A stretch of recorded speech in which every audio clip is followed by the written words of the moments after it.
Oh, I'm so glad you just did that. That is totally going to be the teaser at the end of the episode now. This episode of Getting Table is brought to you by Valhalla Hobby. Use code TABLE to get 5% off any order over $100, one use only. A big shout out and thank you to our tablers for supporting us on Patreon. $2 a month gives you early access and allows you to listen to us live. Brought to you by some guys on the internet. This is Getting Tabled. With your hosts, Jason the Bruce, You guy! George the Yang, I hope you are all entertained by my inaptitude. Jason aka Major Socks. We've been doing this and talking about various stuff. One of the stuff. Now sit back, relax, and get tabled.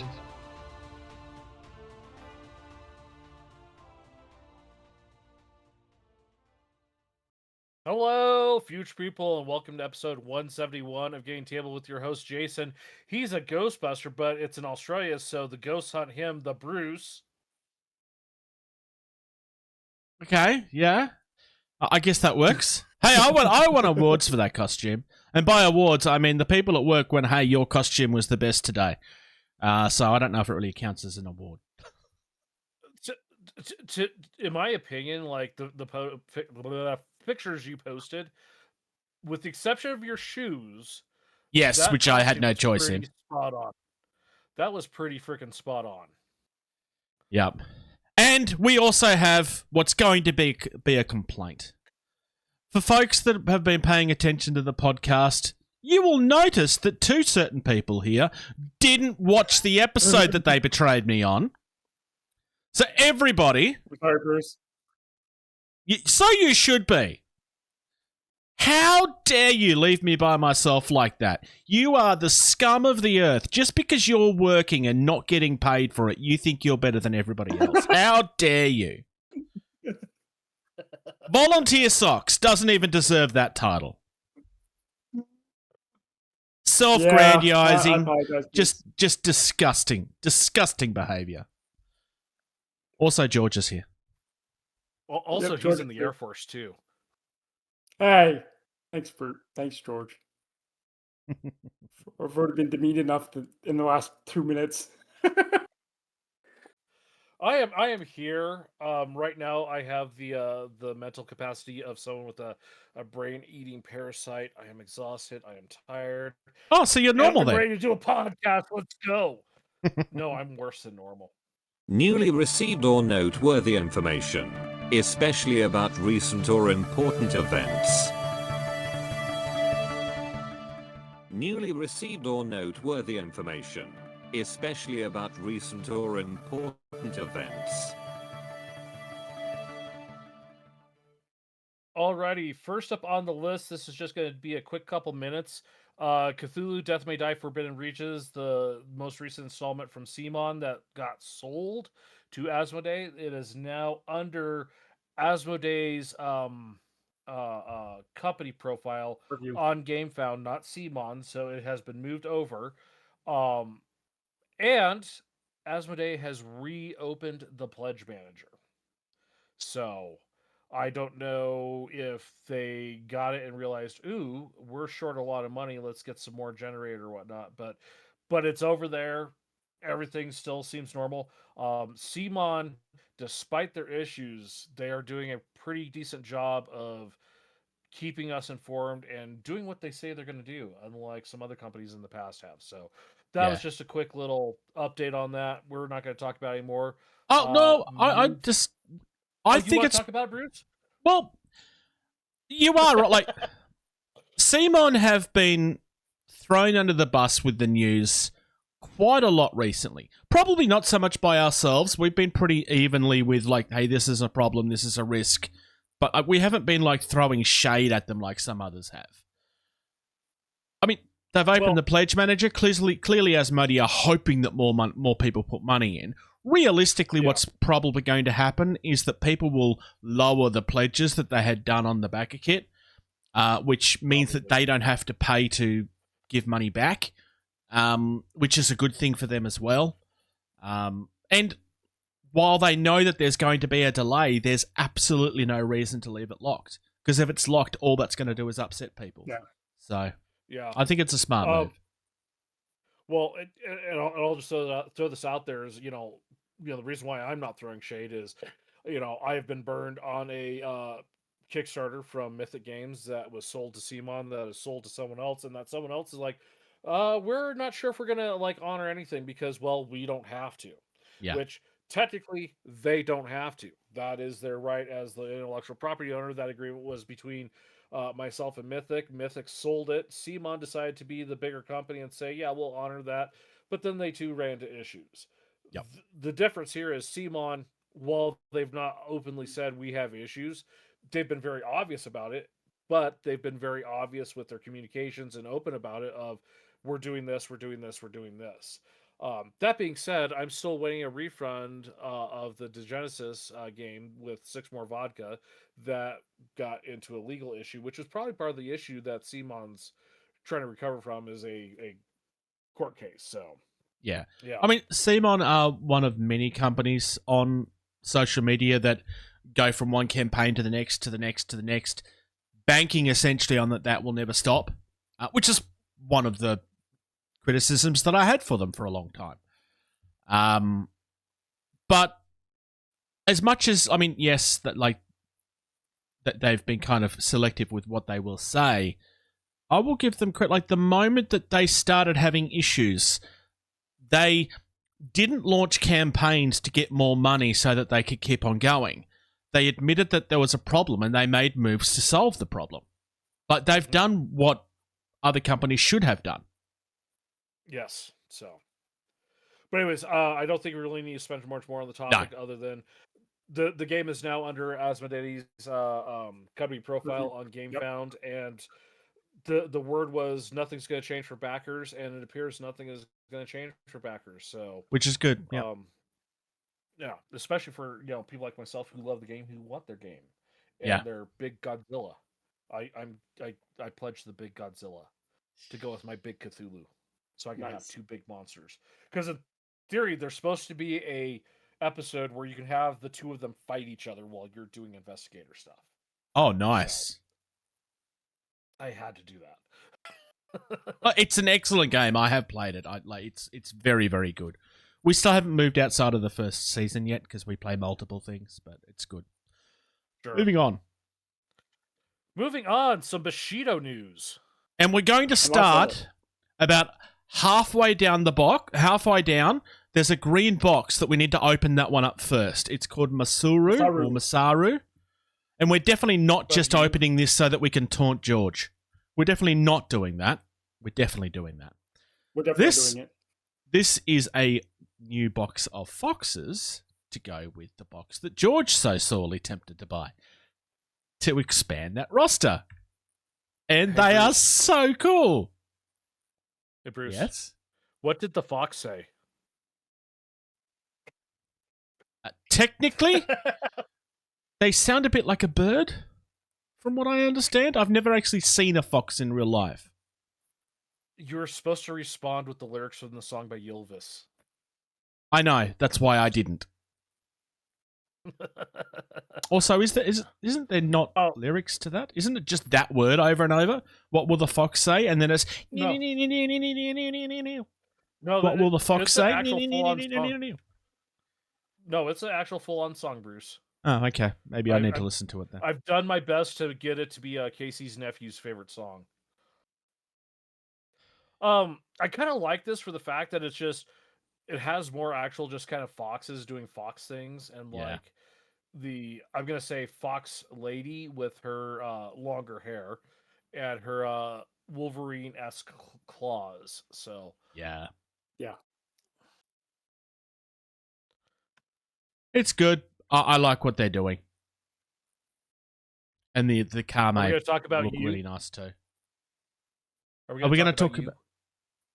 about... yeah, let's talk about you. Yeah, why not? You is one of the Ronin, and honestly, I actually really like this. I'm sorry, this is just one of those, this is like an Abbott and a Costello figure. Who's on first? Yes. Oh, yeah. To me, this reminds me of the annoying guy in Mulan that's like, Day one. Yes. Yeah. The annoying guy who looks really important and isn't, but he really thinks he's important, and you are going to treat him like he's important. Yep. Yeah, no, Yep, that guy. this guy totally has that look, except he has a better mustache. Yes, that is braided and then tied into knots. No, that's his headgear. Is it? Yeah, Oh, it's it is part of the too. headgear. Never mind. It's the chin strap. Yeah. We should probably go back up to the top. Let's go back up to the top. So this one is also a Ronin. There's a lot of Ronin this time. This, I think, might be my favorite of the new releases. It is gloriously detailed. I can see that ice thing being problematic. Kongu? As far as... Yeah, oh, wait, is that his name? Somabo? Kongu's the second one. Somabo, the blue I said crane. the top. Somado. Top of my list Somado. is Kongu. Oh, that's weird.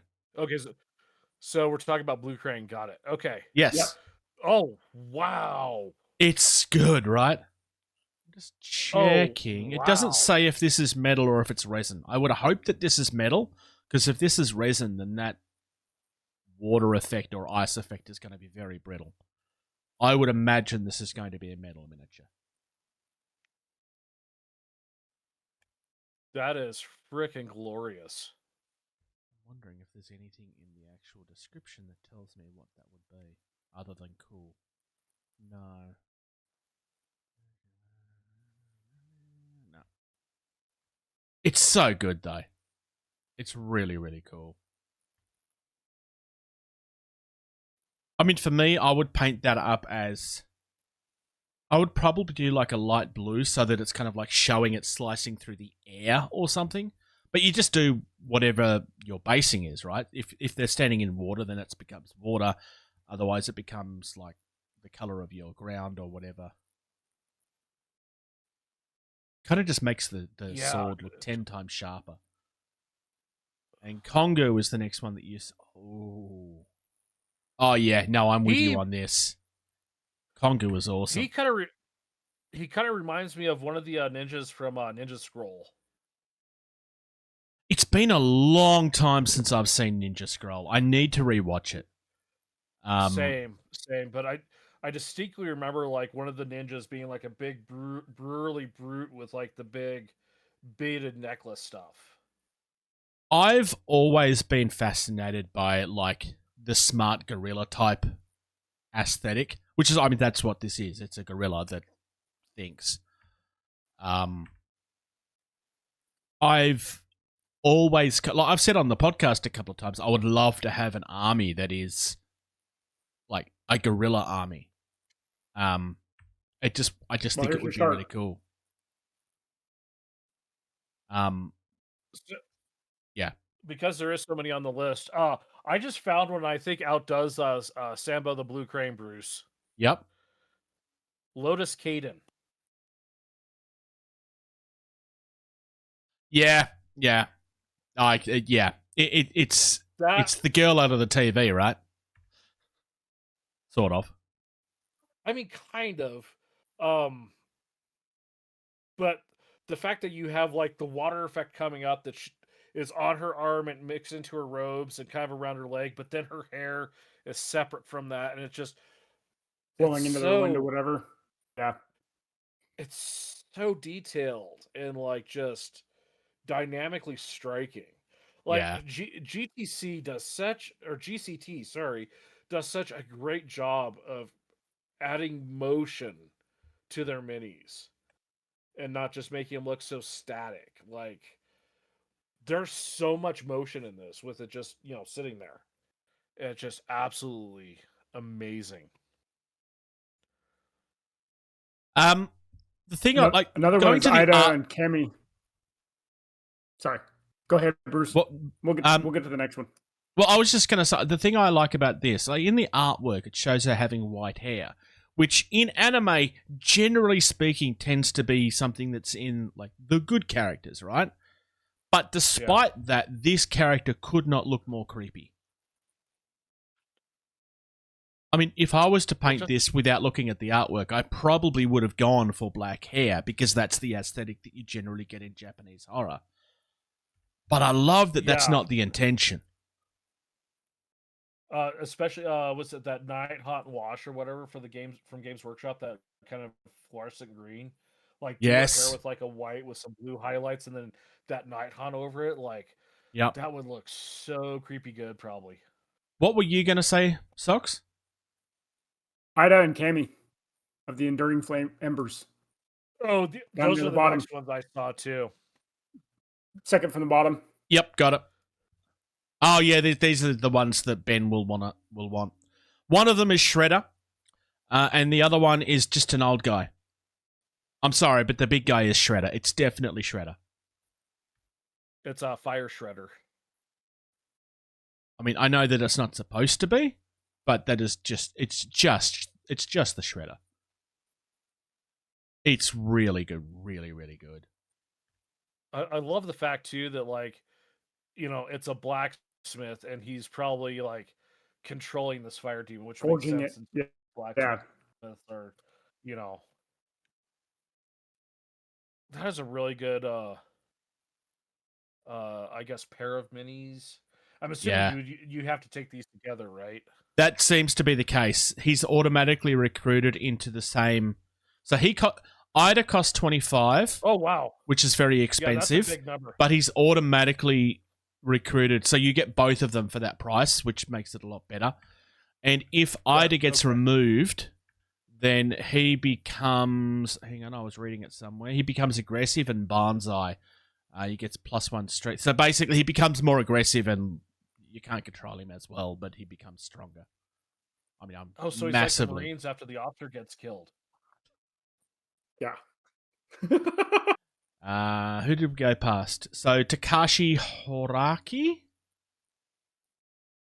is a cool guy with a cool girl with a spear. Oh, the scar tissue on the face. Oh, I like that. Yeah, that's It's like scarification. Like it's. no. It Is looks like she had her. It looks like she had her face shoved into a fire. But Or the branding. bit on the cheek looks like it's actually a branding. Yeah, it looks more like a branding. The top part, the near her Maybe. scalp, yes. Maybe, probably- yeah. Yeah. I mean, there's Maybe, probably yeah. a background in the story somewhere. Kurun, That not requires Karen, reading. Kurun is another crane person. Interesting that we're getting all of these bird people, but they're not part of the bird faction. They could be outcasts and outsiders. Maybe they are. They're part of the temple, though, which generally tends to be the good guys. We've looked at you, Shiokizu. Ooh, it's I don't know. Are they griffins? They look like griffins. Yeah, I was gonna say it looks like an old crazy dude with pigeons, but they're not pigeons. They're little baby They're griffins. like baby griffins. Yeah. Yeah. Valka or Vekva is a creepy bird person. And creepy is definitely the right word for that. Oh god, that's horrible. Who's he looks like he's part of the choir from Dogma because he's a eunuch. Minori is just all stoic and yeah, just try me. It's the guy that stands there and challenges you to fight him, and you know that you shouldn't, but they always do. And I think she looks like she could whip that sandal off and like knock you out at 30 yards. Yeah, that's fair. Yokoshi? Yoshiko? Or is there a Yokoshi as well? There's a it's Yoshiko. Yoshiko, yeah, sorry. Missed a letter. She's got her little throwing darts. Yeah. And then Tomaki looks like a drunken master. It does look a little bit. So this is from the Dark Temple again, which is interesting. He does cut, like, he almost looks homeless with his unkempt hair and stuff. Yeah. That's why I said Drunken Master, because he looks very disheveled. He's got the bandaged Yeah. hands, no obvious weapons other than his, what he's got. It's the kind of thing where God, you could kind of paint him up in so many different ways. I mean, I know he's kind of paint in the artwork. He's like very old man grey, but I don't know. I'd kind of be tempted to put a little bit more black in his hair and have him grey-ing as opposed to grey. Just personally. What I would love to try to do is like just make his robes look absolutely filthy. Yeah. Like food stains, like just dirt along the hem. Just he does look very unkempt with the way that there's tears and everything in it. Yeah. It's almost like he's a monk that's kind of fallen out of favor and has been taken advantage of by the Dark Temple. Sure. There is also the new Consequences Cycle deck, which it's the new deck for the new season, so it's not. We knew that was coming anyway. I know this isn't going to be. There's some really good stuff coming out. I still think that Somabo is my favorite. The Blue Crane. Yeah. What was the one that you said you liked? It was the one at the bottom, right? The Enduring Embers socks. I just thought they looked pretty nice, but I have to agree the Blue Crane does kind of hit the mark for me too. Yeah, it's just gorgeous. Lotus Kaiden for me, like she just like there's just something about that mini, like the stationary action, just the size of a tiny figure. Yeah. She's on a 40 mil base, so yeah, she is actually a little bigger too. Yeah. All right, moving on. TT Combat. TT Combat had announced huge news pretty much the day after you guys recorded. We have hard plastic coming from TT Combat. I don't know if the announcement had happened by the time you recorded, or if it's just that the product was revealed after you recorded. It's one or the other. But there's a brand new starter set coming with hard plastic miniatures that, quite frankly, look gorgeous. They are really, really nice looking figures. Yeah, the dude with 1, 2, 3, 4, 5 arms and a second cool. head and torso coming out of his side. Yeah. It's just gross. The doctors are just all kinds of creepy in the right way. We've got the rich folk there as well, and they look full of themselves as they should. It's a really nice looking box set. We also have new terrain that's coming. This is something that you won't be able to buy in local stores. You can only buy direct from them, but it's a bundle. You can buy the pieces separately. I'm just showing the bundle on screen because it's the easiest way of showing it. What's so different about this?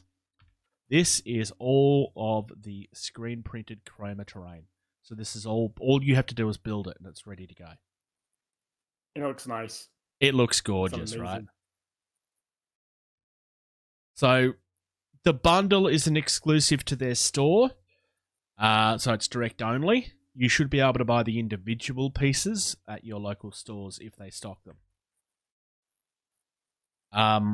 So Bruce, real quick, since I'm still going through and reading and learning and picking new favorite crews. How would this game board be for Malifaux? Honestly, I see no reason why it wouldn't be fine. You don't need it doesn't need to be as densely populated as Carvenale does.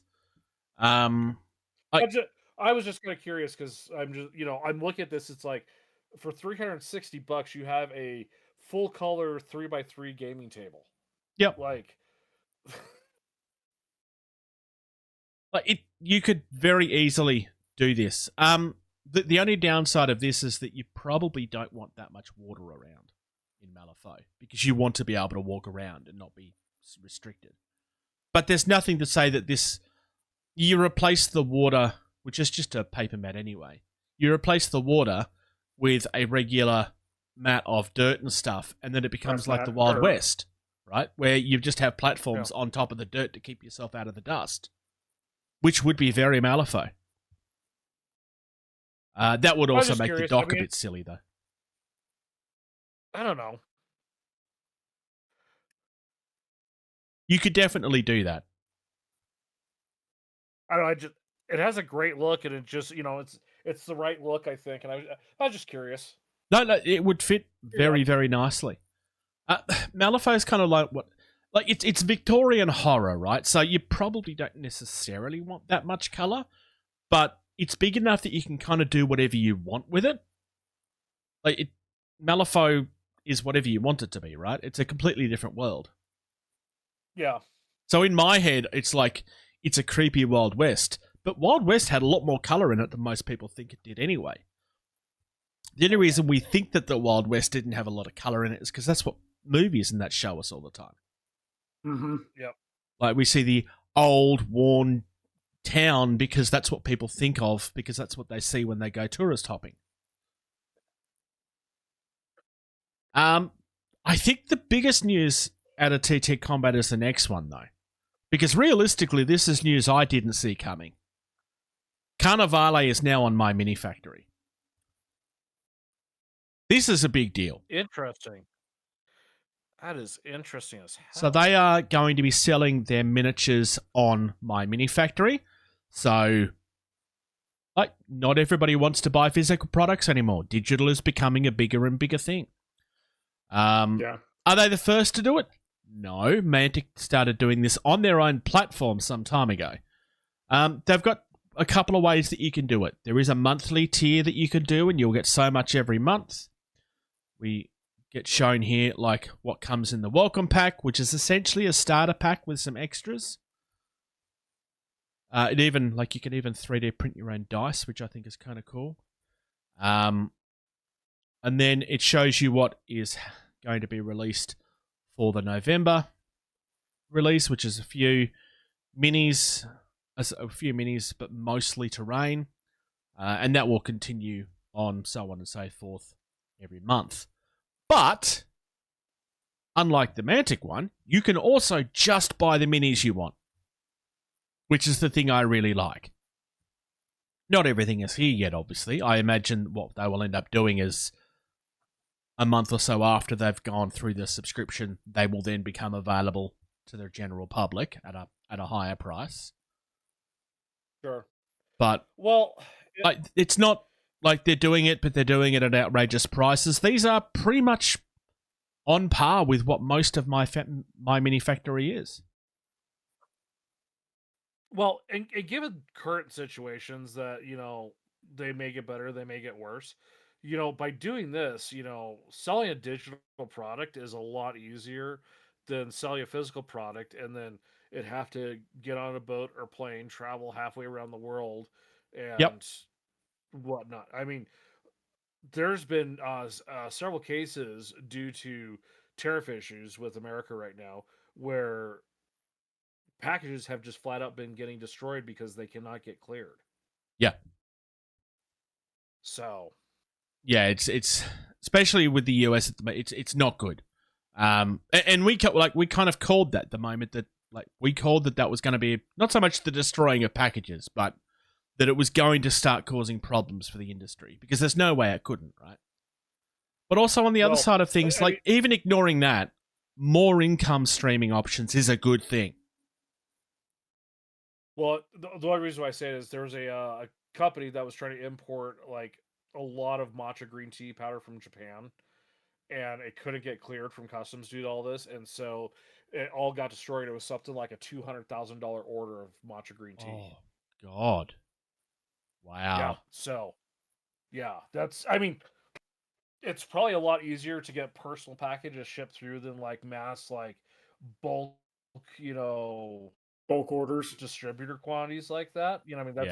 That's probably where some of the big issues are, but it could still happen. So, The other thing that I like about this is that a lot of the minis that they are doing, especially in the welcome pack, a lot of them are alternate sculpts. So there's actually, like, if you're a collector of the game, like there's actually, you can support it and still do it and actually still get something that you want. Like there's an alternate doctor, there's an alternate plague doctor, an alternate Vatican exorcist, an alternate Strigoi Hospodar, probably. There's an alternate patrician's Venetian noble. So it's not just all the same stuff that you've already got access to. Yeah. Here's the other thing too, right? They're doing $10 a month. Yep. How easy to forget and not care about $10 a month on something? Especially if it's a game that you want to get into, and if you've been tempted by Carvenale, because I mean the rule set is supposed to be phenomenal. I mean it's certainly been good from what I've read of it. I mean I do have one of the older rule books. But if you can't get it locally and you don't, not everybody can afford to buy enough stuff to justify free shipping across the world. Yeah. It makes it a lot easier. Hell, buy the welcome pack, print out what is essentially a starter set, play the game for $10 for 1 month and find out if you like it or not before you import anything. Some people will still buy the product physically after doing this. Yeah. Because for some people, this is the way that you try a game before you buy it. I think this is this is cool, a masterclass. It's interesting. Yeah. Completely different change of tact. We have some historical stuff from Perry Miniatures. We probably don't look at Perry Miniatures as often as we should, to be honest. This is some range of miniatures. Yeah, it's all historics essentially. These are High Command for Napoleon. The first lot is some Spanish High Command, just in case the names on screen don't give that away. So we have Lieutenant General Pedro Villacampa, General Alvarez de Castro, and Lieutenant General Baron de Eroles. I probably butchered all of that. Really cool looking minis, no, though. those are. It was probably Eroles for the last one.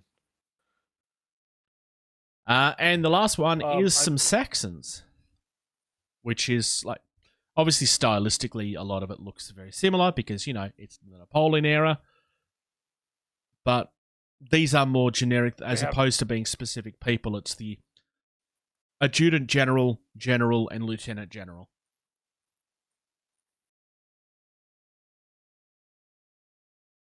It's a general. Yep.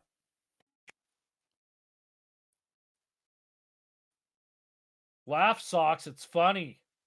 Yep, it is. Scum of the earth. That's what he is. I know. I'm sorry.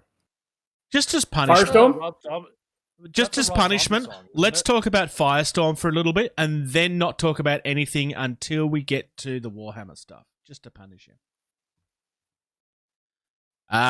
So this is finally happening. Firestorm Armada is finally happening. I mean, we've known this is going to happen for a while. You don't buy a product and not plan to release it, right? There has been people screaming for this for a few years. Like, the moment Firestorm Armada went under, people were asking for this to come back. I actually really like the logo. So yeah, it does look nice. But as we know, Work Studios bought a few games from Spartan Games. This one being, in particular, Dystopian Wars being the other one. They were kind of focusing on Dystopian Wars for the last few years. Now they've been able to increase their team of developers a little bit to start working on this more. So they're saying, go ahead, George.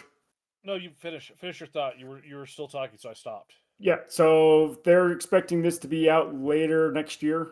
We don't have an exact date yet, but that's what we've been hearing on the street. Is sometime they have next some year. really big names that they've employed for this. Don't know what the street is, Socks. Stop trying to relate to people.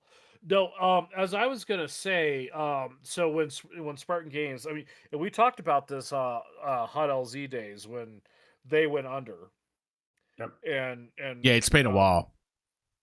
the IPs were required. I Part of the reason why they probably just sat on Firestorm Armada because at the time, Drop Fleet was the spaceship game Yeah. in the community. And so to focus and put effort into it at that time was not probably like a priority of like there's already like this game we're going to be competing against this game that is good, is already on shelves, you know so I think right now I think is probably a good time because despite the version 2, the new faction, you know the the hype is not on Drop Fleet right now. The hype is on Drop Squad. And Yeah. when that Kickstarter fulfills, Drop Fleet is kind of going to go back burner the way Drop Zone did when Drop Fleet came out. Also, probably on a And I larger think extent, most of the Star Wars games have fallen out of favor as well. I'm not saying that Yes. people That don't too, play that too. X-Wing and Armada. I know that people do. But it's not exactly the Yes. hotness anymore that it was. So even at its height, I would argue that's that my Drop point Fleet here. didn't Yeah. get that high. Well,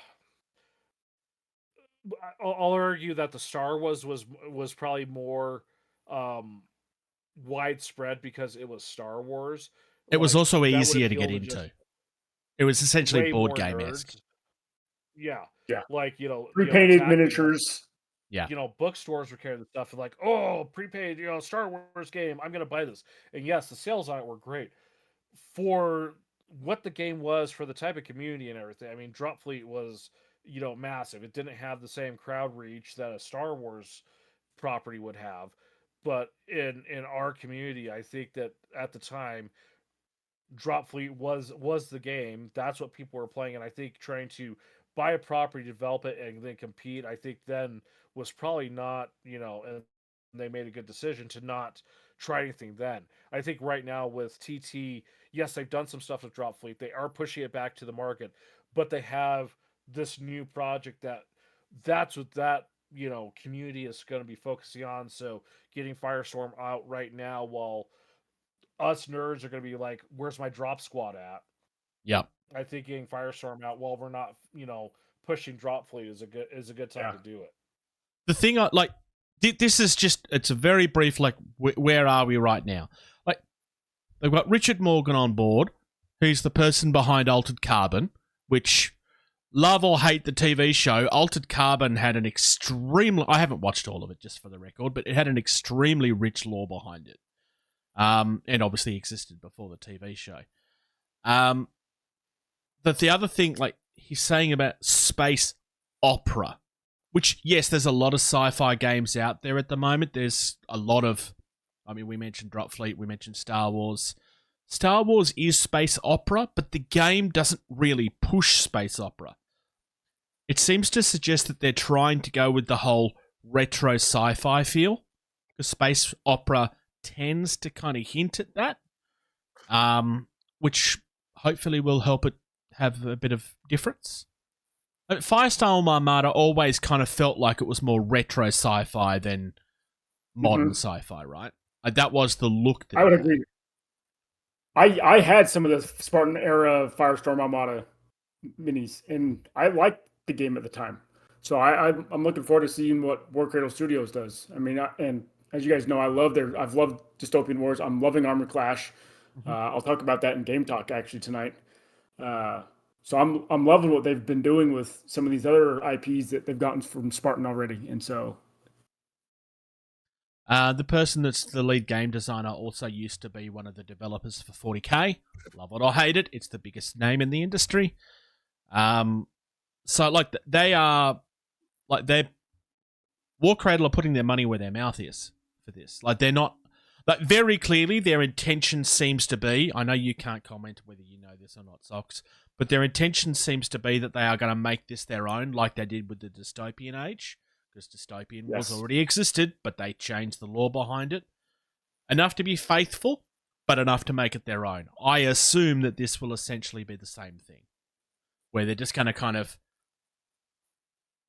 redo enough to make it their own so that they can build on the universe that they have now got. Again, love the logo. Yes.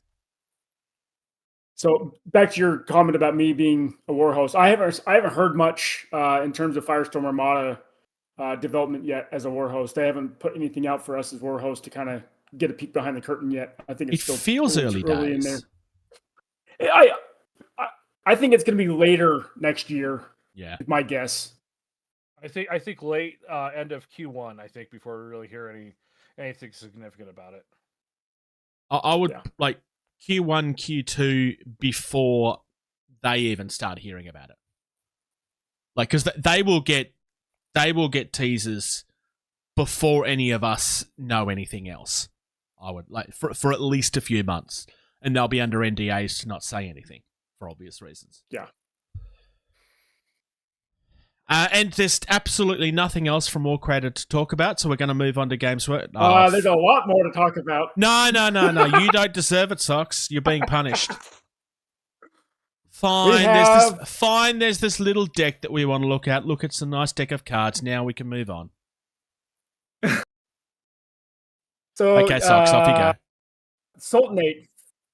Sultinate has been announced for Armored Clash, and just like all the other factions, Sultinate are getting their own deck of cards. So yes, they're getting their own Command and Conquest deck with their logo on the back. I really like the look of this logo. I'll agree with you on that. Quite frankly, I'd like to have a deck of cards, just 52 cards with that logo on the back. That's a great looking, it's a good looking logo. Yeah. So, got their Command and Conquest deck. Like I said, the next one we have is the Sepia Fighter, which is the same fighter that you see on their SRS tokens for Dystopian War. So again, just enlarged, just like we've seen for all the other SRS token fighters. And once again, it looks amazing. But they are yet to do a flyer that doesn't look good. I agree. To be fair, flyers are easy to make look good with the aesthetic of a game. And yet somehow Warhammer did a flying brick more than once. One of which I actually like. But still, it's a flying brick. Which one? The Storm Raven? No, not the first one that came out. Oh, that one, yeah. Okay. You are correct. I am wrong. That is a very relevant statement. So I actually like the Storm Raven, but I'm like one person on the planet that ever did. And then next on the list is we got the introductory set. So this is the smaller of the two starter sets that you can get. It's about half the size of the battle group set that you get, but still great looking set here. You get a couple of portals because just like in Dystopian Wars, portals are going to be able to be used within Armored Clash. You're going to be able to use them to bring in army pieces. So you got your Corally Nyx infantry.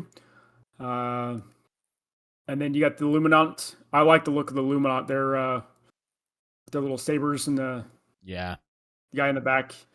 And then you have the Janissaries, or your infantry commanders, or your commanders themselves. And I like the look of these guys too.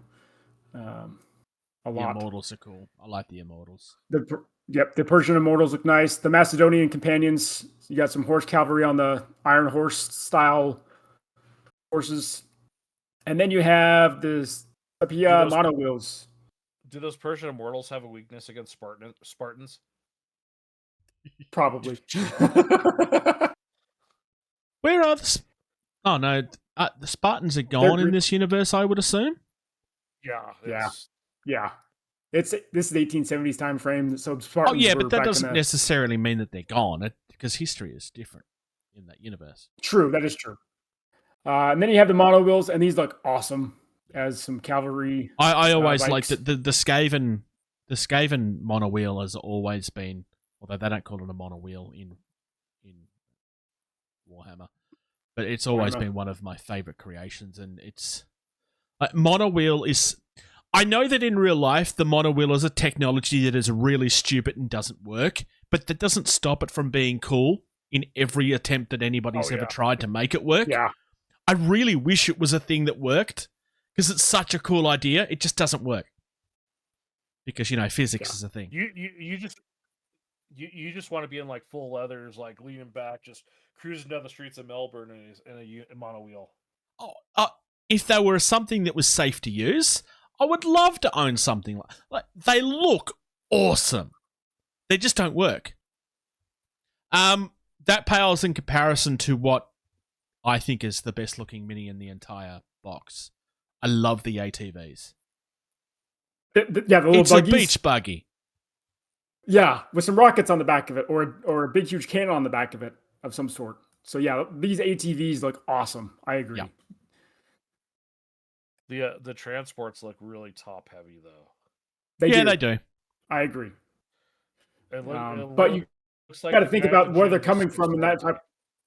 Yeah, but you also got to think about where in the world they're coming from. They're from Egypt and Turkey, and so they're driving around sand dunes quite a bit. So yeah, so you want to have a lower center of gravity because if you're right. Wrong, you've also got to think of the time frame too, though. Like you're also like you don't have modern time frame to have realized this. Yeah. So, and then you got some hover tanks, the Pillar of Light, hover tank. Hot take. These look hideous. I think these are just the worst design I've seen. I don't disagree with you. I don't like the look of these either. I can see what they're doing. Like, it's a temple that hovers, right? So I get what they're doing, but aesthetically, it's not something that pleases me. But that's fine. Aesthetics is a personal choice. Yeah, no, totally. Like, I'm sure the guy who designed it is very proud of his work, and he should be, because he's done something that is being manufactured for a game. But I love the Armada. It's just... Yeah, the little Capri rotors. Yeah, so these are another little part of an SRS token that you can get in Dystopian Wars. These are great. Yeah. You know what I really like about this? These are pretty cool looking. The altered version of this looks so different, and it's barely changed. Like that front piece, it's so similar, but it looks completely different. It's really, really good. I'm just like going back and forth. It's so subtle that it took me like way too long to notice that. Yeah, the back changes as well. The regular Automata has just like a little cannon out the front, and then the second picture that we see has the rocket batteries, and then the other one we're guessing is some kind of support weapon of some sort. Yeah. So that's what you're going to get in your introductory set. In the battle group set, pretty much doubled what you see in the introductory set, but then you're also going to get the buildings that we see, and then that huge skiff in the back in the middle, and that is your command skiff. Jabba's palace. Yes. I'm trying to think. It's the sail barge, not the palace. Oh yeah, the sail barge. Sorry, yeah. But I just realized that I was actually looking at this page the entire time by mistake, because you have them all backwards on the list. Did I? Oh yeah, but that's all right. Well. It's all the same miniatures, bar the original skiff. It's all the same. Yeah. Yeah. So I'm looking forward to this. So they're saying December timeframe is when it's supposed to come out. So definitely looking forward to it. I was looking at all of their battle command. I want to preface, I'm not buying anything. I was looking at all of their battle boxes last night, because I was sitting there thinking, if I was to buy one, what would I buy? And honestly, looking through them, if I was, there's at least 3 on the list that I couldn't decide between. That's a really strong place for a game to be. Which were you looking at? I quite like the Crown. I quite like the Enlightened. Don't tell him, Bruce. Don't give him that satisfaction. It's not going to change anything. I'm still not buying it. I'm still not buying them. Yes, so tell him it'll eat at him, and he'll just be like, what is it? Which one does he like? It'll just eat at him and nod his soul. The Crown is one, the Enlightened is the other, and I actually do like this. I am same with George. Like the hover tank doesn't do much for me, but that's fine. It kind of feels way too close to the original Rhino for me. which doesn't look good either, but that's deliberate. This is deliberate too. So here's my thing, right? So they got the little dealies that what were they called? The ATVs? No, not the ATVs. The Kepris? the Automas, right? Yeah. They've got a little hover platform. The Jabba's Sky Palace thing, right? It's on a little platform. The hover tanks sit on the ground. That's not a hover tank. That's a block of metal sitting on the ground to get shot at. Now I will say this: the Sultinate portals, I think those look absolutely cool. The fact that it's a clear plastic, so you can leave it like that, have it look good, or you can throw ink and wash on it and give it a little something extra. That is cool. These are still right? These are still exactly the same ones from before, right? These are the Wild West Exodus ones. Yeah, these are exactly the Wild West Exodus ones. Yep. Yeah, they are one of the earliest sculpts they've done, and they have always held up. Like, you throw a blue wash on this or a green wash or something on it, put a little ground basing underneath it. Like, it's the easiest thing in the world to do. Honestly, leaving it clear is great. I think you put a bit of blue on yours, right? I did. I'll show you again when we get done. But yeah, normally they're a little frosted, and so you're gonna want to put a glaze on it just to clear it up some more before you do that wash. Like from Krispy Kreme or Dunkin' Donuts? Yes. Either one. Yeah, another War Cradle continue to just And with the 4th edition of Dystopian Wars coming out, we're going to see some new starter sets for all of their Dystopian War factions. That way, they can have the sets with the new tokens coming out for players as well. So, yeah. But if I was to, out of the two that they're doing right now, it would be Dystopian Wars that would be closer for me. Again, I'm not buying anything. Just because I feel that would be an easier buy-in, and I feel that would be an easier thing to me to have a game in a box. Also, I already have somebody that owns some of it that I could play with. I mean, me and Chris have been talking about playing it for like 3 years. Just because, to me, it's like, everyone's got that little, this is, take combat with some infantry.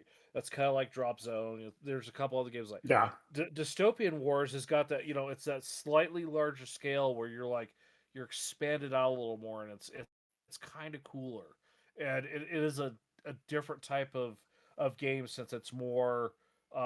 There's no infantry, Yeah. So I think of it this way. Think of it as Dystopian Wars is Drop Fleet Commander. You're using naval ships, air barrages. Armored Clashes, just like you said, George, it's Drop Zone Commander.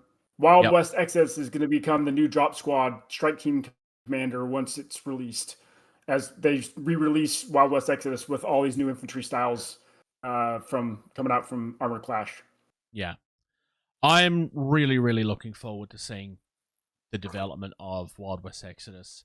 It's going to be interesting to see whether the faction that I play with actually gets anything new, because they don't feature in the other games. I have Warrior Nation. Yeah. Which don't have a navy. Say, how are they going to... There's a few factions that... There's a few factions in WWX. Yeah. I mean, they would still obviously... because you don't just ignore... Because then you have less sales. The rest of the world. But you can upgrade the basic sculpts. You can there are things that you could do. Yep. There was a giant preview over the weekend, so let's talk about Warhammer for the next 7.5 years. No, I'm kidding. There was a number of stories that people would find interesting. There's Necromunda, there's stuff for Warhammer, there's stuff for Age of Sigmar. Realistically, I think it's pretty fair to say that Warhammer Quest Darkwater is what most people are caring about right now. It's Warhammer Quest. Every time they do a new Warhammer Quest box, Sorry? It is a book. It's played on a book. You open the book up and that's the map? That's the board. Yes. Oh, I hadn't even noticed that. Too. Oh, that's... Okay, yep. I didn't even notice that. That's excellent. That's actually really clever. So they've taken the D&D book... They've taken the D&D terrain books and made a board game out of it. I actually really like this. I genuinely hadn't noticed that. I'd kind of like just browse through it very quickly. Like the last Warhammer quest we got was the Vampire City one, right? Yeah. That I own and I've still never played. And every time they do a new one, it's like, it's finally back after all these years, kind of like forgetting that they've just done one 2 or 3 years ago. It has been like 3 or 4, like the last one was pre-COVID, so it's been quite a few years now. The previews that we're getting for this look excellent too. Oh, that's a good looking dwarf. I like the dwarf is my favorite. He's actually very reminiscent of the original opening cinematics for World of Warcraft. He's very reminiscent of the dwarves in that cinematic. Yeah. He's definitely my favorite, and this is not to discount the rest of them. But I don't think it's even close. He's worlds better than everybody else that they've shown off. Inaria Scion. Being an owlbear. Sorry, what? Drashar Vorn is so close to being an owlbear. Yeah. Yeah, actually, He's in the Rampaging Beast. That model looks so good. Sorry, Bruce. I'm like a child with these right now. No, it's fine. I was still looking at the heroes. Like, Inari Scion is quite nice. Thankfully, it's going to be plastic. Otherwise, that water magic would be very problematic. Brent Tylus, the miniature. I suspect the issues I have with this are the painting and the photography, not the sculpt. Because that photo is horrible. Edmark Valoran is actually quite nice as well. But yes, moving down, I actually quite like all 3 of them. I think of those 3, Jacobus might be my favorite, which is weird because he's arguably the most boring. I quite like the old wizard with the owl sitting on his shoulder, though. And he's barefoot too. Is he? Oh, he is too. Mm-hmm. And then going into the monsters, we kind of get a little tease of what's happening. It appears that this box is going to be mostly Nurgle. Which... Oh, no. There was a Chaos Beastman as well. I kind of get the Belga impression... she reminds me of Yzma from Emperor's New Groove. Who does? Belga. Yzma. Yeah. Grunk, pull the lever. Pull the lever. Yeah, actually, yeah, I can see that. I can see that. Like, the bad guys in this kind of feel very focused. Like, yes, there is a Chaos Beastman, but most of this is Nurgle-ish.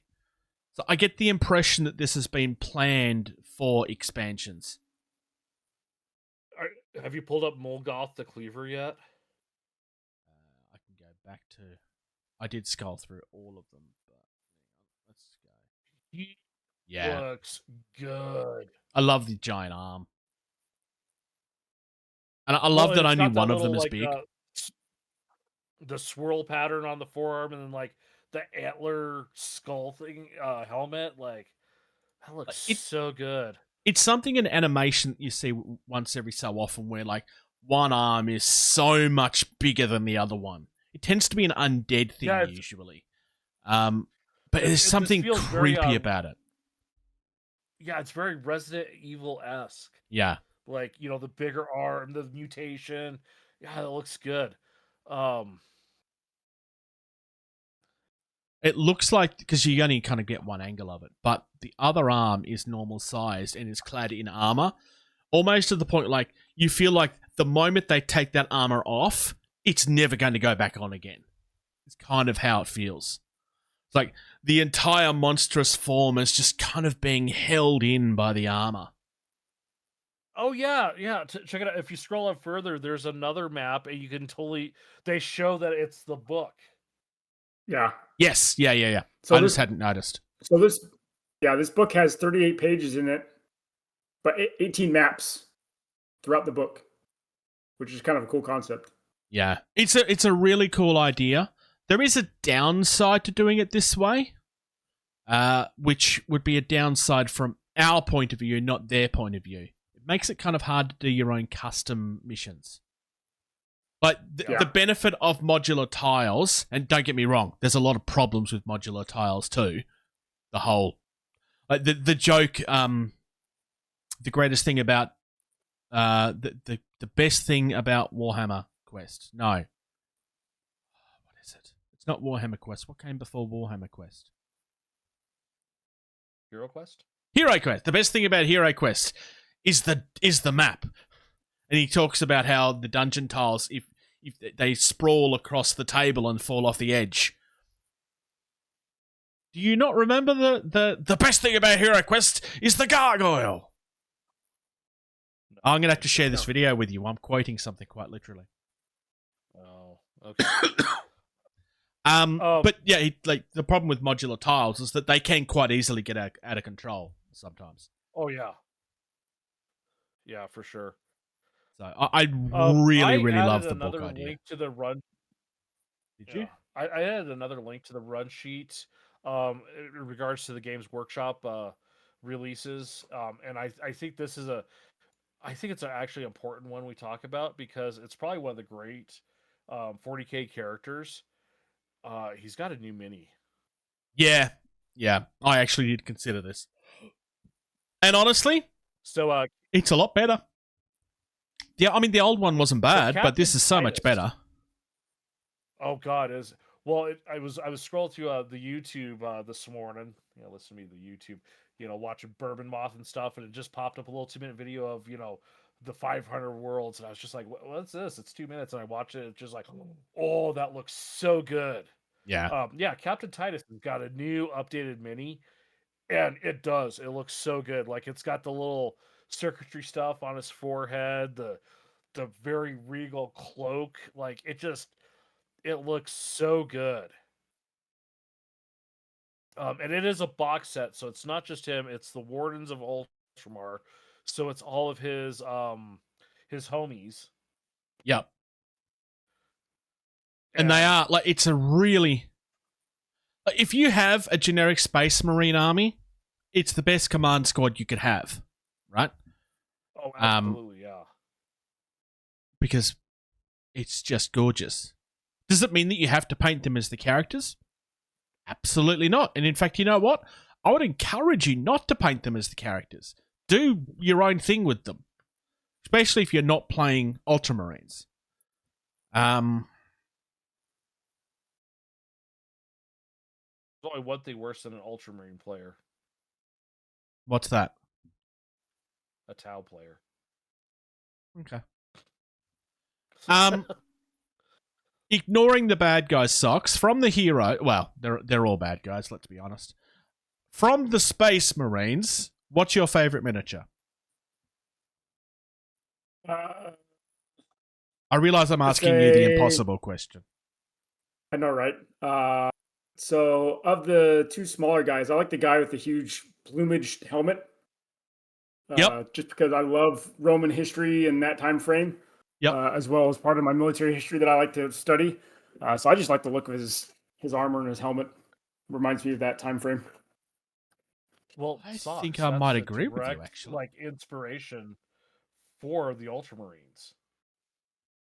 So maybe the Ultramarines are your faction you need to play on 40k Socks. No, I've got enough tabletop games as it is. And you guys know that. Said no one ever. Also, Socks isn't getting paid. He can't afford Games Workshop prices. That's true. I can't. I think I agree. For me, it's either exactly the same miniature, or it's the very last one that I think is supposed to be the Astropath, the blind one. Because I quite like that as well. The artwork makes him look so creepy. Yeah. And then we got some new Necrons as well, which are also really gorgeous. Yeah, I mean, as good as Captain Titus is, because, I mean, that is one of the best heroes I've seen them release. Yeah. I'm gonna say Logan's still better though, because two wolves, giant rock, can't beat that. I'm gonna say his the I don't know who's that, the dude with the shield. Big Oh, giant one. yeah. Yep. Like he looks so good too. Like that big shield, his power sword. I mean, he's ready to throw down. As much as this is essentially a reskin of a miniature they've already done, and I quite literally mean it's a reskin of a miniature they've already done, it has been reskinned very nicely. Yeah. Like, most of this is cut and paste from a miniature they've done before, but they've changed just enough of it to be different. Which, to be fair, is most of the range, right? Yeah. Like, they've changed the pauldrons quite a bit. Obviously, the sword is a little bit more unique. I like the fact that they're including helmets with some of them so that you can just make them generic characters. That end, for some people, the fact that they're not wearing helmets is kind of dumb because, well, it is. I love... One bolter shot to the forehead. Oh, yeah. I love the Necrons, and I love the fact that we are finally getting something that people have been screaming for a long time. There's a new Nightbringer. And it genuinely throws... It genuinely slices through the old one and destroys it. Like, this is amazing. Like, the old one was fine cast. It was really nice, but it was fine cast. This is better in every shape and form. The only thing I could say that I don't like about this is you can't look at it without it breaking. Fair. I mean, all of that stuff coming off of him, and just like, it is a gorgeous model, and if you stare at it too hard, it's going to fall over in 30 pieces. Yep. Every time they do new Necrons, I'm like, why did I give those Necrons away? Like, quite literally, because I bought a set that they came in, right? With the intention of doing Necrons, and then I kind of gave up before I started because I'm like, I don't want to do 40k. And I was so reluctant to sell them because of the abuse people was getting that I ultimately gave them away to a friend whose kids were getting into Warhammer because I didn't want to get abused for selling them. I mean, but now you've guaranteed that those kids will never do drugs. True. Also, I don't want to do Warhammer. So. Yeah, like there's lots of things Games Workshop we could talk about. These are probably the most interesting stories. Socks. Yeah, I only want to talk about this because Titus just looks so good. So. Oh no, 100%. But yeah, Socks. Same question, but for the undead robots. Which is your favorite? Probably Nightbringer. Nightbringer. Are you like just saying that because it's the one I mentioned, and you don't know the name of the rest No. of them? No. I kind of like that one over the others. Yep. No, it's got to be the Nightbringer. I mean, it's one of those. It's an army general, and Games Workshop has done one thing better than anyone else is they have made the army centerpieces just absolutely gorgeous. I mean, look at the new Avatar. Look at the Demon Princes, or not the Demon Princes, the Demon Primarchs. Like, this is just. It's astounding. I was today years old when I realized that apparently they teased this model back in August. There's a thing here that says that even a premature reveal can't dampen how impossibly cool the miniature is. They've already shown this off back in August and I never even seen it. It's so cool though. Alright, moving on. We want to look at vampires. So, these are some new miniatures by Anapolotskak. They're being done by Meridian Miniatures. And they're kind of like, I want to say these are Old Hammer-ish, but very Nosferatu in their style. Like, they're not the sexy vampire that's going to seduce you. They are monstrous and horrific, but very Old Hammer. They're the creepy old guy at the gym who doesn't walk around with a towel. Yeah, that too. Yep. They are like they're very silly. They're very silly creepy. Depending on how you paint them, they could be even creepier. I do feel that these are the sort of miniatures that people will either love or hate. I don't think there's going to be much of a middle ground here. I'm not the world's biggest old hammer person. Like, it's just not something I'm nostalgic for. I love the one I love is the main hero in the background, the giant actual Batman. That's probably the one I really like. Flying mammal man. The name you said is trademarked, so I know. The Vampire Queen's quite nice too, actually. That's an add-on that you can buy. And then they're sharing some of their older stuff. But it's very much... This is very clearly inspired by artwork. Like, that Forest King is definitely artwork I've seen somewhere before. It might say in this somewhere who the artist is that they've based it off. But, like, the Sylvan, the folk heroes, this feels very much like traditional artwork. It's very Norse even, with the skull antler totem kind of look to it. It's either that or it's Irish, Scottish type artwork. Like, it's from that area of the world, at least, anyway. Yeah. Which I like because so many people concentrate so much on the modern twist on all of these things that it's nice to get some callbacks to the original stuff. It's kind of hard to explain if you're not looking at it, but the way that they've sculpted these miniatures feels like you're looking at like 1600s artwork or 1500s artwork. Mm-hmm. Like the artwork where, like, before fairies used to be tiny, they used to be human-sized, for example. Fairies aren't even on this, but like fairies, it wasn't until the Victorian era that fairies went small. Before the Victorian era, they were human-sized. It feels like it's from that sort of age. The size of the fairy actually is determined based on their importance. So the more important they are, the bigger they are. That's how a lot of the lore is actually. Because it's how it's adjusted over time. Yeah, like it used to be, they were just all. Yeah, it changed over time. Like leprechauns weren't originally small either. Anyway, we are wandering and talking about crap now. Wargames Atlantic. We have another from the Pulp Adventure series. This is another for the civilians and survivors, but this is a box of women because the other one was a box of men. They do this quite frequently where like they'll do both sexes and you can buy like one of each. I kind of really like this. Large range of different women. They're not all just like the same body. I mean, there's some obvious very curvy, but you've also got some bodies that just aren't even trying to be curvy.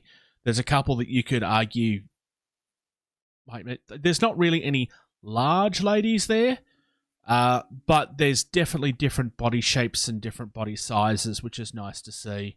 They're not all young models that you would see in a lot of other ranges. It feels very varied. I'm very disappointed in one thing. Yeah? There's no purse and no taser or like spray. Fair. I mean, this is supposed to be like zombie type stuff, right? So maybe that's why. One of them's holding a shovel. That's kind of cool. But no, you are right. There is no actual purse or anything that could be used as a taser. The handbag is like they carry everything. Have you like, oh, I need this, and like someone like rubbages and they pull it out. Like those are bags of holding. True. I mean, they've designed this I for noticed- war games. I though. noticed Socks is not saying anything so he doesn't get in trouble. It's a trope. But what you're commenting on is a trope. Yes, there is another side to that comment as well, but that's not your intention. You're talking about the trope in movies. I don't see that in zombie movies as much, though. Which is what this is supposed to be: civilians and survivors of a zombie apocalypse. I mean, you can use them for whatever you want, but it's also like you don't. Yeah. It's not something that's really going to be useful in a miniatures game. That's just going to be a piece that you'll never use. You could also take any satchel from any kit that already exists and just add a strap to it if you really wanted to. It's like backpacks. Like, you get backpacks in every kit you could ever imagine. I mean, granted, you could make the same argument for pistols and guns and stuff, but... My favourite of these still remains the Operators. Wait, is it the Operators? It was the one where it was like... there was one of them where it was like Men in Black type stuff. Oh, the agents. The agents, yes. That's still my favourite from this range. I've been this close to buying the Operators. It's actually in my cart at the moment. I just haven't pulled the trigger on it. The agents? No, the agents isn't. The local store that has the Operators doesn't have the agents yet. I'm half waiting for them to go up. Gotcha. I don't actually. Can you buy the agents yet? No, you can't actually buy the agents on the official website yet either. It's not released yet. Oh, okay. Because when we looked at that, it was a tease of something that was coming. Trim, glue, prime, paint. So, hobby time. JP actually shared some hobby with us very briefly before he disconnected. Because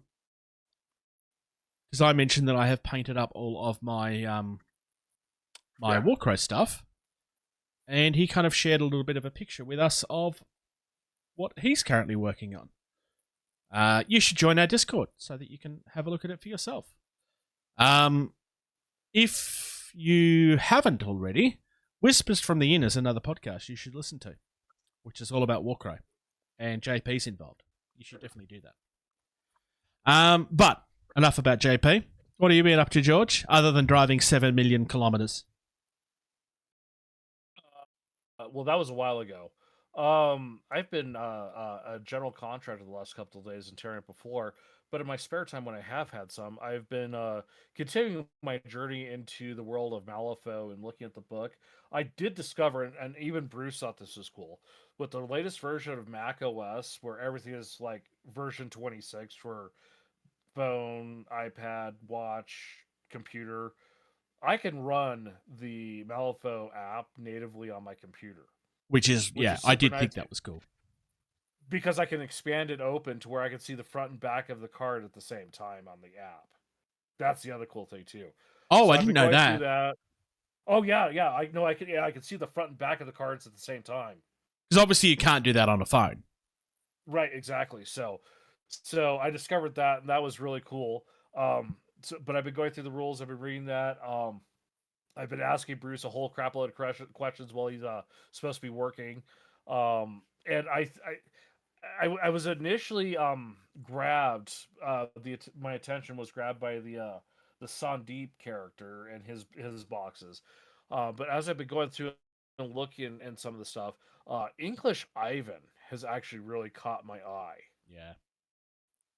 English Ivan is one of those characters where it's very clear that he's not who he's pretending to be, but we don't really know what or who he is yet. Because I mean, he's a member of the Explorers Society, and he's kind of like leading. He's kind of the classic mafia trope, right? Where he's like pushing people for protection money and and being an enforcer. But there's kind of these hints that he's not exactly the human that he pretends to be. But we don't know what he is yet. Like, looking at him, I'm getting the vibe of like if Dr. Watson worshipped an a cold old one from the Lovecraft universe, yeah, and wasn't the best of guys. So as I've gone through it, it's just like, like the Explorer Society, like that faction, like the name of that faction has just kind of grabbed me a little more of like, these are like the gentleman explorer kind of thing. Like, the Victorian British, that makes steampunk really cool, but he's not the nicest guy. Yeah. I mean, that is, to be fair, that is most of Malifaux. Most of Malifaux has a dark twist. Oh, yeah.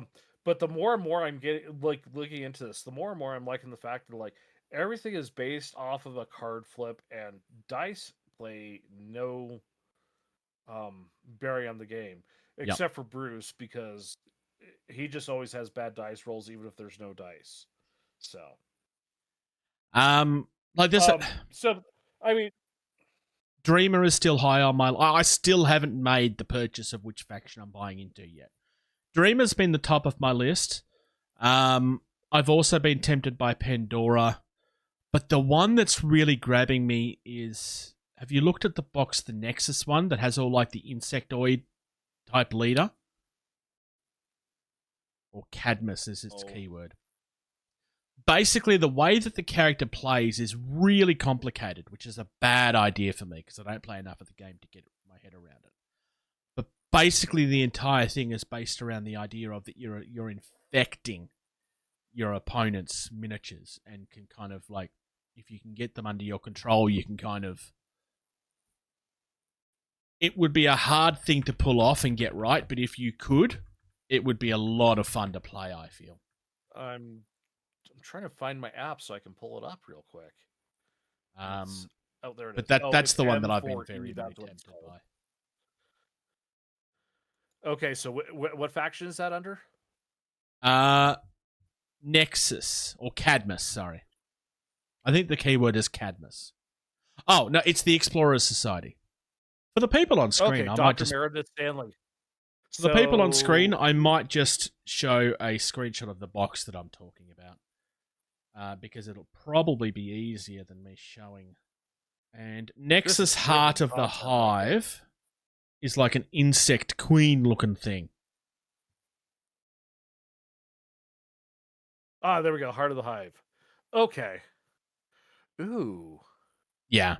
So there's two boxes that's coming. Heart of the Hive is the first one, which has the giant insect looking thing. And then the one of many, the leader of that is like these three creepy looking kids. Creepy kids is always creepy, right? And that like they're very clearly innocent looking kids that have been possessed by whatever this thing is. That keyword is very, very tempting for me.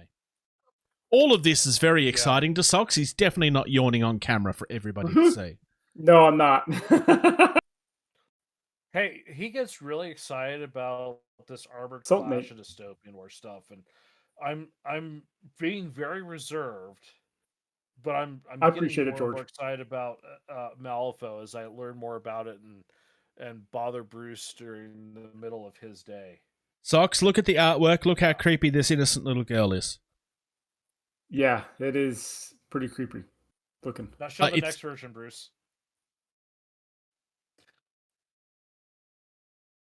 Yeah, I saw that earlier. Yeah, George wasn't looking though. Yeah, he wasn't looking. Well, I was looking at my own app. I know you were. Yeah. Ooh. Nightstalk Creeper is just nasty looking. So, but yeah, as I've been going through, it's just like, and I think one of the saving graces for me right now is I keep going to Weird's web store, which I love the URL for it. Please give us your money. Yeah, all of their website has little fun things in its URLs. That is so great. But I think the saving grace is the fact that, they've been doing very slow and deliberate releases of all the 4E stuff for the cruise. And I think that's been really helpful because I haven't made impulse purchases. Which is good, because at first I was all about like, ooh, I want Sandeep. But as I've looked at it, like, ooh, no, English Ivan, like, aesthetically is appealing to me more because it's that gentleman explorer, like, socialite feel that's, you know, kind of connects with me. So that's what I've done is nothing but read and bother Bruce. So for those that haven't been looking at the weird website and for Socks, because I genuinely think you'll get a giggle out of some of this. So yes, we just touched on the fact that the URL is please give us your money, thank you. The forum is most excellent and awesome forum ever. And then there's a whole heap of other ones too, but they are the two big ones. I mean, there's also boring ones like Contact Us and Career. But yeah, at this stage, we haven't had any new teasers of what's coming next year. I'm still waiting for that. Well, we got that huge teaser back when they said, you know, That's fourth why, edition, and like it virtually had like all the crews like a couple of months. So Yep. Now, Socks, you teased a couple of times that you had nothing to talk about, right? We should just move on. I have a few things actually, but sure, whatever. God. So yeah, going back to the portals for Sultinate. This is what I did with mine for That's right. Dystopian Wars, which is that's just so easy to make those look so good. Yeah, I agree. And then I put together some a little croup filled gun for my Imperium, and then a Essen rocket battery, another filled gun type, and then put together some infantry and my little commander. So that's my general, my army commander. And then, as you guys remember, I bought the battle group set, so I got the building kit, and I've put together. God, I love those buildings. They're so nice. And then, where is it? There it is. Little warehouse with a little ramp to go with it. And this is all out of the 4 panels of building kits that I was able to build 3 buildings out of it. So it's so nice. It's modular, kind of like it's very modular. Yeah. Space station kit. Oh yeah. So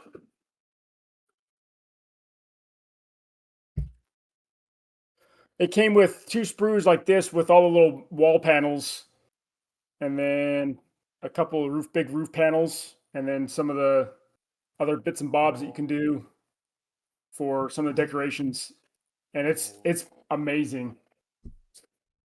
And you can buy those kits just by themselves. Idea. I just had an idea. I mean, it's the right scale for Drop Fleet Commander, as much as the aesthetic is wrong, but still. No.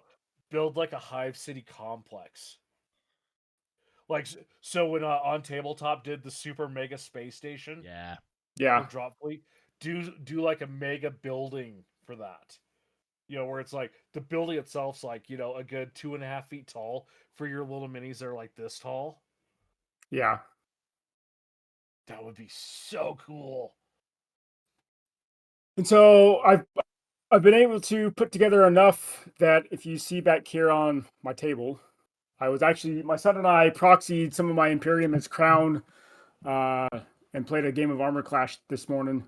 Nice. And he is actually getting ready to buy. He's going to be buying the Enlightened Battle Group set.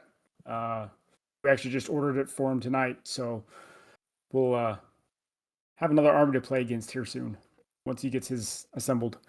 But then I'm looking at paint schemes. So my Dystopian Wars is that dark Imperial gray. I'm wanting to try and go a lighter gray for my Armor Clash army. That way I can have some darker tones for highlights.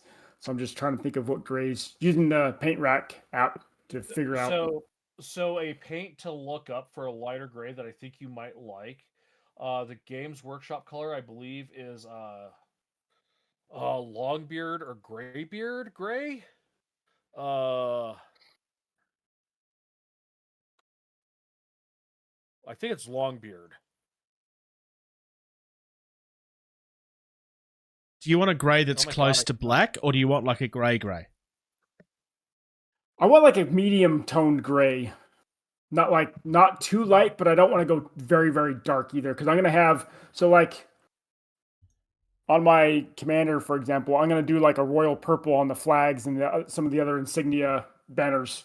So I'm going to kind of want to do a royal purplish. So check your messages there, Socks. I just sent you Longbeard Gray is what it's called. So you should be able to match a very close, similar color to that in with Paint Rack. But I think that might be what you're looking for in the gray. I think. If you're looking at speed pulling it up paint, now. you're probably looking at Gravelord Grey, Runic Grey, Occultist Grey. Occultist Cloak is probably the one I would go. But that might be slightly darker. I would either go Occultist Cloak or Gravelord Grey. If you're going speed paint. Yeah. Yeah. So that's what I've been up to. Putting enough Nice. stuff together so my son and I could even if proxy, get some stuff on the table. So I haven't been here for a Yeah, little I gotta bit, start- so I should have mountains and mountains of stuff, right? Lots of stuff. Wrong. So I do have some stuff. I have started working on my proxies for the RFPD, the police for Entropy City. So I know that looks black on camera. It's actually a very, very dark blue. The intention is I'm going to highlight it up with a lighter color to try to look like that navy blue that a lot of police wear. I've also started on this one, which is a much lighter blue. I know these don't show up on camera very well.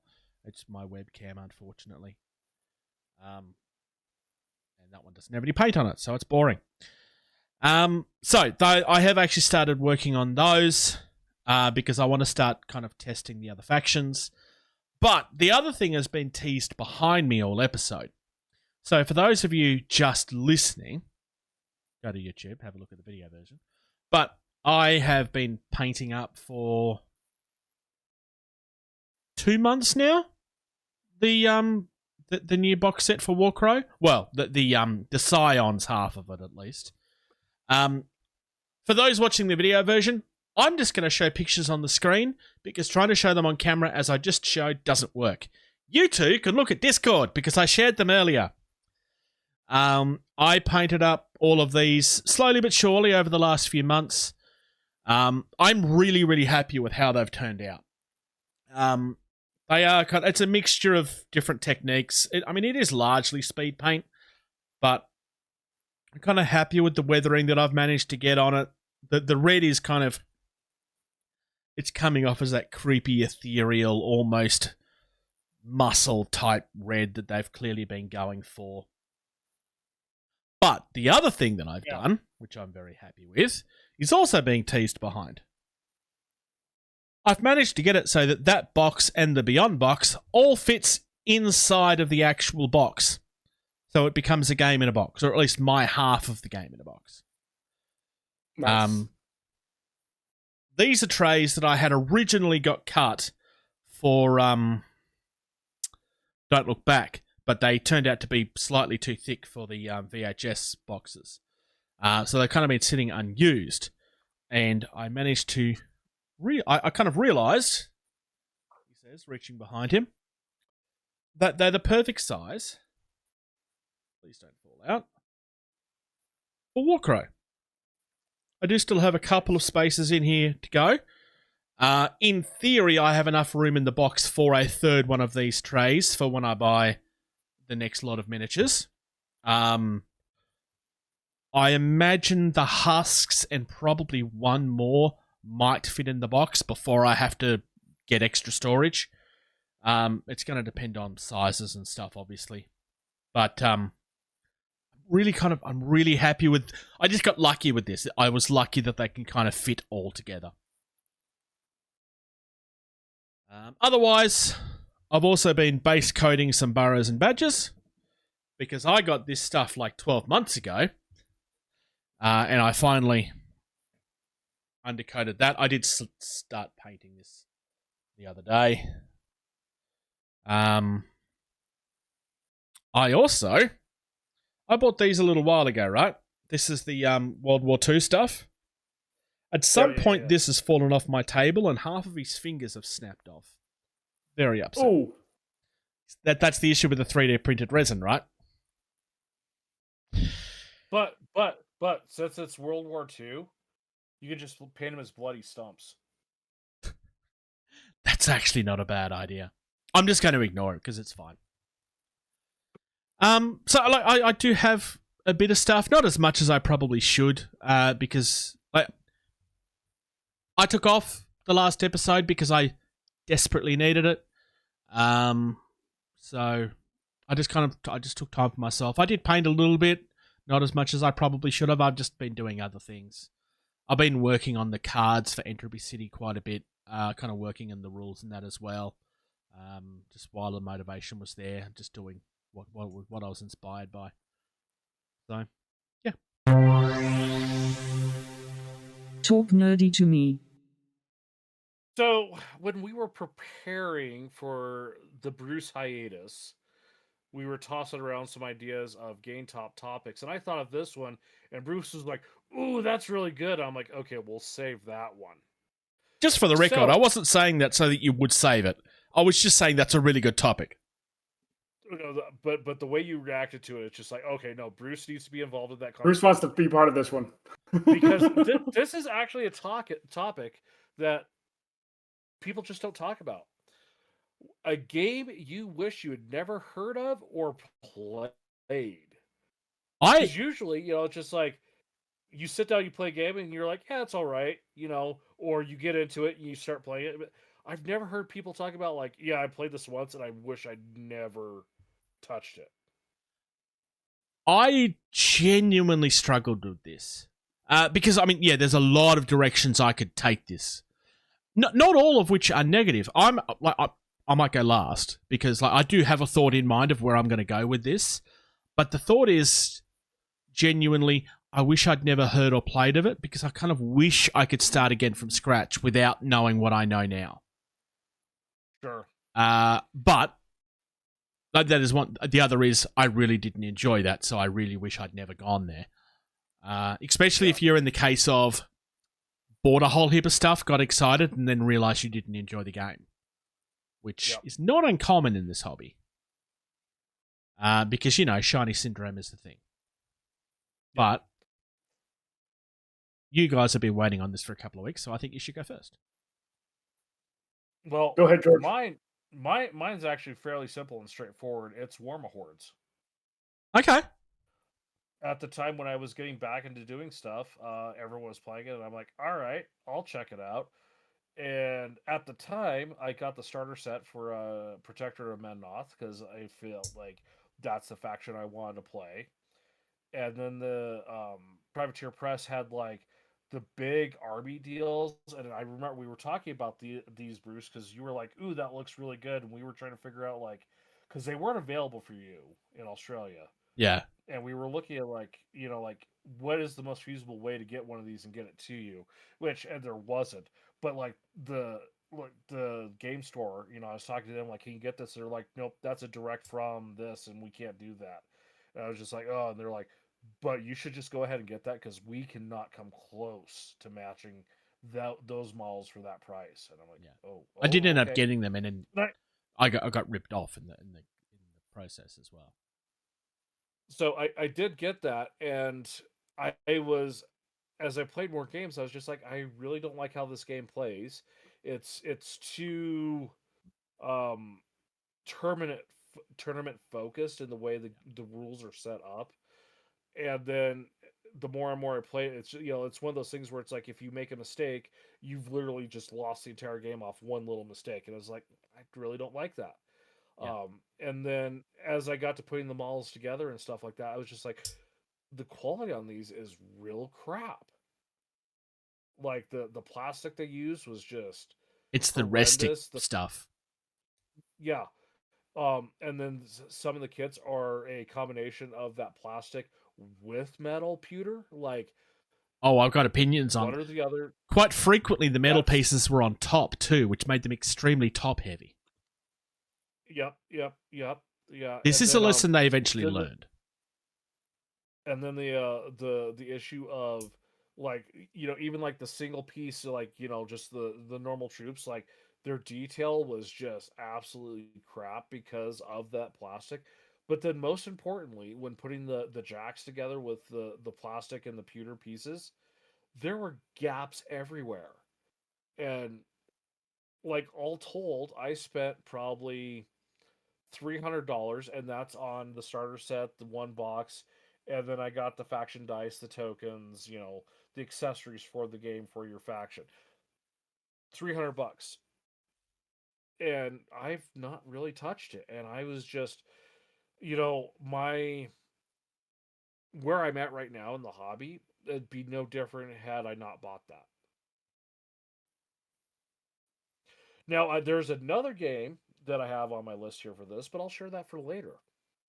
Yep, because this is definitely a topic we could revisit. Oh yeah, for sure. Yeah. Socks. What do you hate?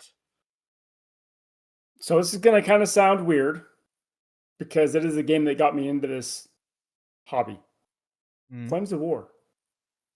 Interesting. Now I'm curious if I know where this is going to go or not, but keep going. Because of the three of us, you're like the historical guy. And Flames of War has a reputation, and I'm wondering if that's why. It's not just the reputation that the game has. I am not a big, and we've talked about this style of play in the game. The you go, I go. I hate okay. Yep. that style of game. Yep. Because when I was first learning how to play, I didn't have I was getting into it, so I didn't know what was the best style of units to have. And so I would bring my little German army that I had, and I'd get them cleaned off the board in half a turn because someone had better tanks or better whatever, and I was just learning the game at the same time. Even though I played that game for a good 5 or 6 years, I have never really liked the I go, you go. Dystopian Wars alternate action. Just drop fleet commander alternate action. Bolt action is a dice, and even though you may get 3 or 4 dice of your colors out of the bag in a row with bolt action, I actually liked bolt action a whole lot better than I did Flames of War. Because it does eventually balance out, or at least in theory, it always balances out. Because it doesn't. Because if you end up losing troops, then obviously it doesn't. But Bolts of War is a game I have always wanted to play for that exact reason. Because as far as actually replicating how war goes, that's the closest I feel a tabletop game could ever actually get. Because it simulates the never really being able to predict how a game goes. I mean, how a battle goes. And from a gaming perspective, I love the alternate activations as well. It's my preferred way of playing a game. But now, I'd love to do bolt action. I have a caveat. Yep. I have a caveat. American Civil War and Hail Caesar Epic that I have back on the shelf, it's a you go, I go. Yep. However, the way the rules are set up and the way that you roll command to see if your units are actually going to activate that turn, if you roll horribly on your command roll, they're going to sit out for that turn potentially. Yep. And so it still makes it feel like you have that unknown of, is my entire army going to be able to go this turn? Sometimes I may have the entire army go. Sometimes it may be one unit out of my entire army. And so it still gives you that almost alternate activation in a sense, just based off the command roll that you're going to have to roll based on your commander's ratings for those two solid games. So yeah, and I'll throw this out there because I've done it. This has happened to me. And Warhammer 40K. It is a you go, I go. Yeah. Sigmar did add an interesting twist where turn 1 you go, I go. Turn 2 you roll to see who goes. Yeah. Like that was a cool little thing. But in a game like that too, where you go, I go. Let's say someone gets a really good roll and they take out a unit where they were having to do 2 or 3 units to focus this, but they got a really good roll and they took it out. Well, now they can spread that love out more, and the potential damage they can then do just compounds so much more because of one lucky roll. Yep, exactly. So And I do feel that Dave with drop zone and drop Drop fleet fleet. with the unit activations of I activate this unit, then you activate, I activate. Yeah. But like I think that was. I even started to like look into like trying to incorporate that into what was it, 8th edition or 9th edition 40K? Yeah, you had a where document on our drive for a long time it's because you were going to do an everything has episode a- on it. Yeah, and I just fuck ADHD and never got around to it.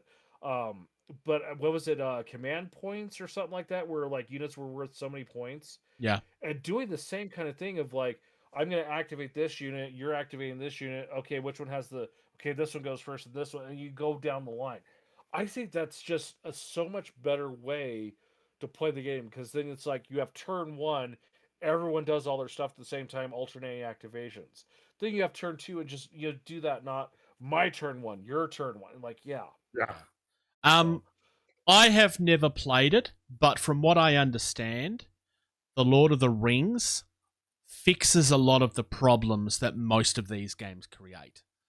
Because it's one of the games that people use for inspiration if they're trying to achieve what you wanted to do. But I've never played the game, so I don't necessarily understand. I don't understand exactly how it fixes the problems. I think it's because it breaks up how that it's not all of my stuff, all of your stuff. It's like all of my movement, then all of your move, or something. I haven't played the game, so I don't understand it well enough. But there's another socks. So I was wondering if my brain was predicting what you were going to say, and it kind of half did, half didn't, because you touched on the reputation without explaining it. But you did actually say exactly what the problem is with the Flames of War. Generally speaking, the community from Flames of War is exactly the same type of people that play Warhammer Hordes. It's competitive and nothing else. Yeah. I realize that's an overarching statement. I'm not saying that people don't play the game casually. I'm just saying, generally speaking, it's a game that was designed for tournament play, and that's the audience it tends to attract. That doesn't make it a bad game. It just means that if you're not that person, it's not going to be the game for you. It's why I never played it. But yeah, it's like that is the reputation that game has. You also pretty much explained like that. That was pretty much my experience with 40K. Because I was in a group of people that were casual. And it wasn't until many years later, and I think it was a realization we had in the middle of a recording at one point, where I kind of went, this is the sort of people I was playing with. Like they were casual, but they weren't. They were all extremely competitive. Ironically, I did have a couple of games that were casual.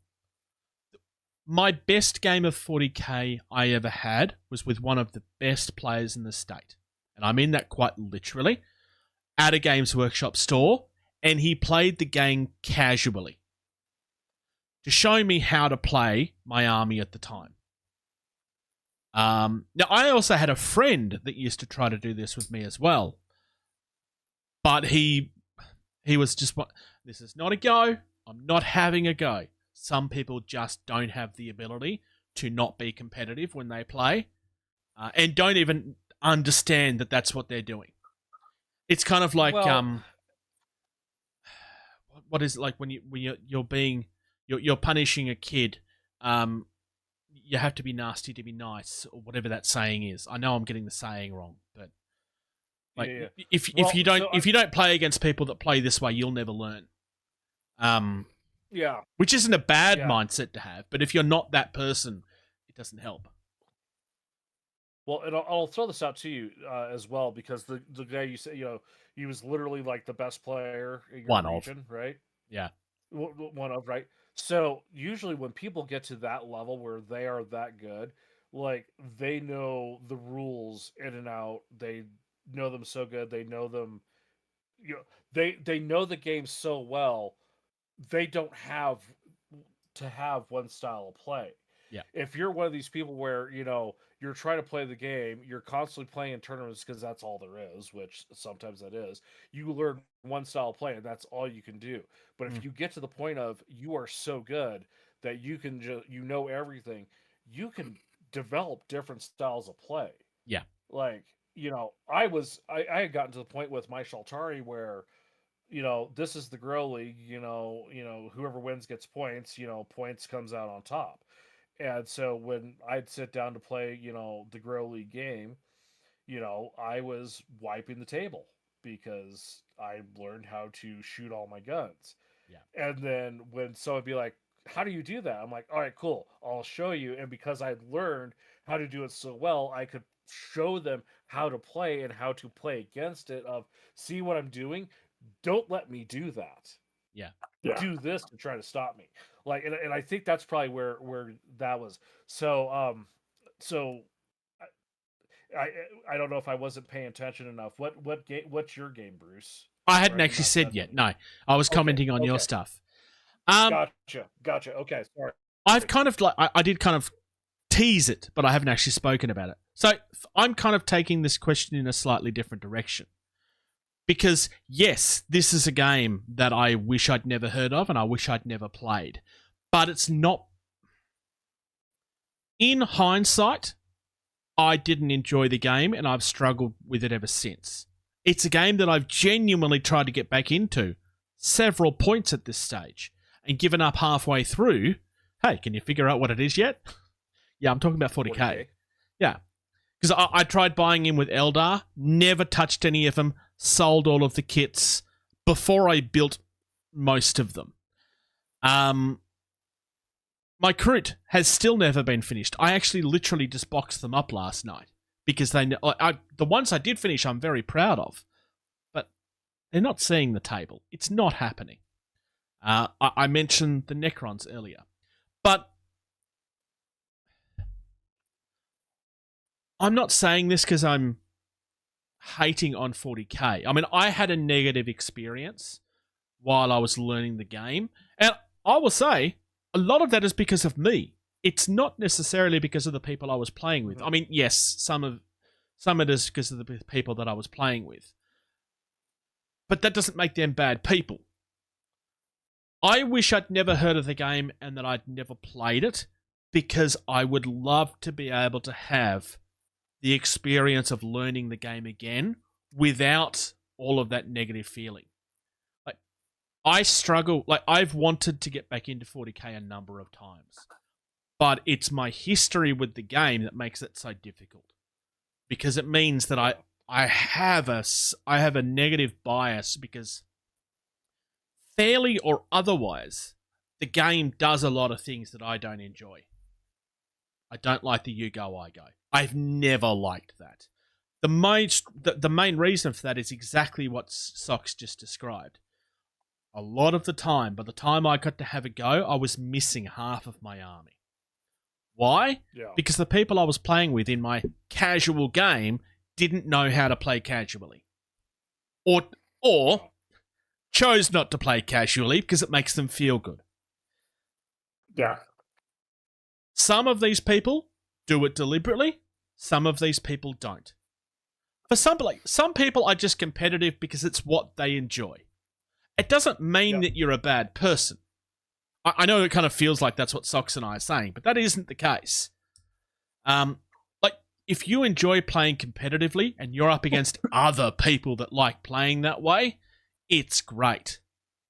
But if you're playing against someone that's more than the narrative sort of and just wants to have fun sort of person, what ends up happening is that person basically is trying to force themselves to try and have fun, because you've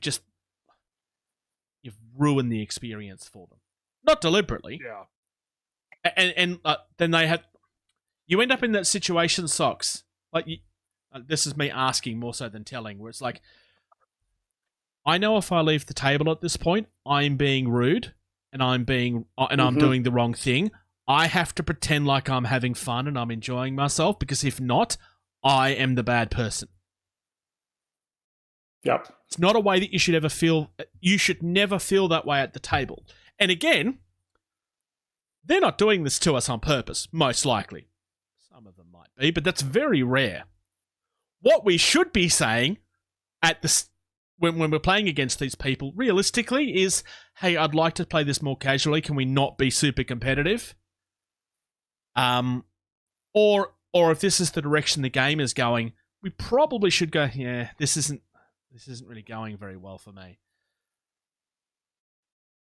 But because we all get taught not to speak that way, it kind of, like, it's hard because you end up being that guy, even if that's not the reason that you're doing it. Because, I mean, let's be fair, most of us in this hobby are also spicy brained too, which doesn't help. But I mean, I would love to try 40k again. Build up an army, actually play it like it's the first, and just give myself a chance to actually enjoy the game. Yeah.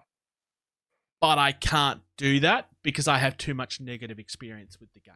And that's not the game's fault. Yeah. I could make exactly the same argument for Magic. In saying that, I have zero intention of ever getting into Magic ever again. There are better card games out there, some of which that I'm playing. One of which that I'm playing. Remember how I said I'm never buying any more card games again? Yeah. You bought one. Oh, yeah. I think I've already admitted what it was from memory. Lorcana. I'm really enjoying it. Yeah, I've heard that's a good game. It is. It's funny and it's casual. because, I was very, like hardcore into the Magic scene. Like, yeah, we built fun decks. I had a it was called Retracto Freeze, and if it worked great, I could make you draw I think like 80 cards in a turn. Oh God. Yeah, right. It was stupid. It had it only had one thing to do it, and if you got to do it, it was just like, cool, now you need to draw like your entire deck. Your turn. What happens? Untap, upkeep, draw. I lose. So yeah. The good thing about the difference with Magic though is that the Magic game was always designed to be that way. It was designed to be broken so that everybody was playing with broken stuff, therefore it was fair for everybody. That also means that if you want to play casual, you just don't build your decks that way. And again, like you have some people that will say they're doing that and don't.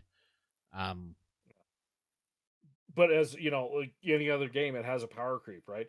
Yeah. I built a deck. God, I can't remember how long ago it is now. I still have the deck. I kept my very competitive decks and a couple of my fun decks. I have all my Magic decks. Well, I have most of my Magic decks. I would love to go back and buy the original pre-con that got me into Magic. I've been very tempted to do it. I have found it on eBay a couple of times. But a couple of my competitive decks, like, I've gone in with the current power creep, and there's some stuff I'm just like, wait, what is this? So I can't do this or this or this to it. And they're like, yeah. I'm like, okay, I'll do this, and it goes out of play for the turn. And they're like, what?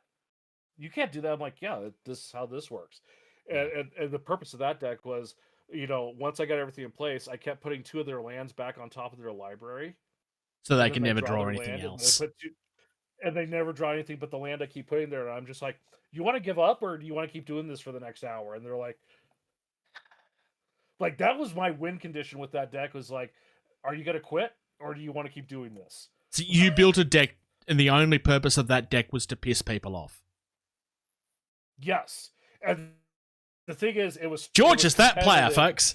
But it was competitive in the tournament format at the time, and it's still like, if all the pieces work, people are like, this was legal. Yup. Yeah. There was I don't remember what the name of the card is. I've tried to talk about it before, but there was a white card that I think was called the Ship of something or the Temple of something, and basically there was a loop where you could get unlimited life, and it was something that you could pull off like within turn 1 or 2. And it was just nuts. There's quite a handful of those. I mean, there's the ultimate, combo of, Lotus, Fireball, Channel, Mountain, and turn 1 kill. They don't even get a chance to go. but that's like sorry, now that's like a $250,000 combo because Black Lotus has got up in price so much. But yeah, Well, it's just one of those things. So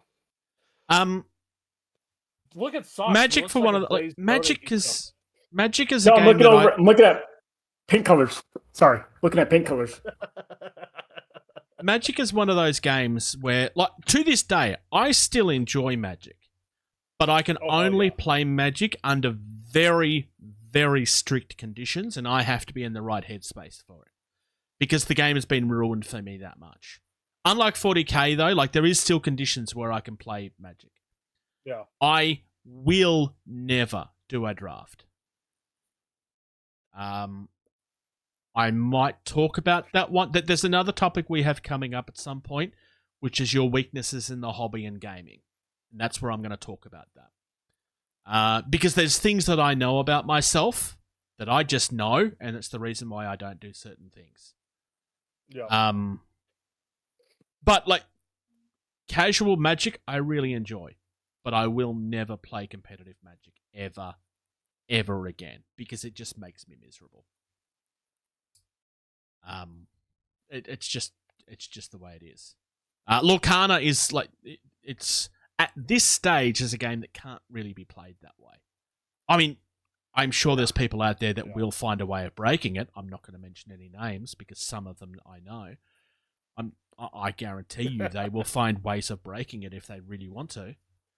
But like the people that I'm playing with now, like there's like one of them that actually has a very competitive deck, but I've still beaten it a couple of times. Like I played Lorcana. I played at a sealed release event on Friday night. I won 3 out of the 4 games that I played. One of which was just afterwards casual, but I got to the end of that game and like there was nothing they could do to stop me. I'd got myself into that point where, and it didn't feel like it was going in that direction for me, but I got to a point where there was no way they could beat me, and it didn't feel that way, which I would say is a positive thing for the game. Because if you don't feel like that's the way it's going, and then you end up like, ooh, it's my turn next, and there's no way they can stop me from winning. Yeah. That's a good way for a game to feel. Yeah. Because if you get like first turn of the game and it already feels that way, it's not good. Yeah. So yeah, like again, I think this is something that we could definitely touch on again. For sure.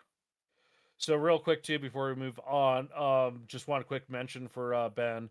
The Newcastle Kill Team moved to Brady's Board Game and Hobby Club in Warmers Bay, Newcastle. Thursday nights, 5 p.m., $10 venue charge. Oh yes, yep. I kind of shortened it down a little bit just so it was a little bit easier. That is it. Yeah, socks uniform grey is a very good color. Yeah, that's what I was like, and it's matched to their Warpaint Fanatics. So if I need to do a touch up, I don't have to. I can just go buy a bottle of that uniform gray and Want to give a big shout out, thank you to Valhalla Hobby who sponsored this and pretty much every episode of Getting Tabled. ValhallaHobby.com, Verona, Wisconsin. Lots of great stuff. I've got about 8 things in my shopping cart for Malifaux because if they don't have it, but it's coming, they also have it on their website as a pre-order. Yeah, I have all the Sultinate in my shopping cart through them right now. Yeah, I've after I discovered that app can work on my computer, the amount of things I'm able to like go back and forth putting into the cart, like, ooh, do I want to do this? Do I want to do this? Yes. So great store. If you just go to their website, ValhallaHobby.com, and just look through their inventory, and you will be gobsmacked at what they've got. When I was searching Malifaux, a couple things that came up, I was just like, I'd never heard of this game. And I don't remember what that game is off the top of my head because it's just like, what is that? The other side, probably? No, it wasn't a weird thing. It was just like, I was searching stuff and it popped up like, you're interested in this, you might like this. Yeah.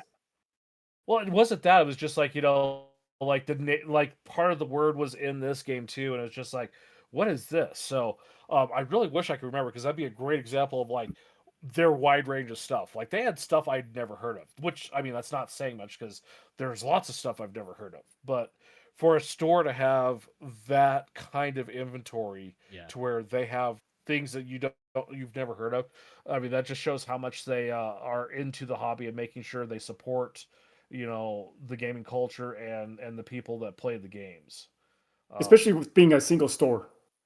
yeah, especially being like a single brick and mortar, not a chain. So and again, their prices are more than super reasonable. I will I'll just mention this again. The rule book for Malifaux, it's a very simple, cheap book. It's $15 on the Malifaux site.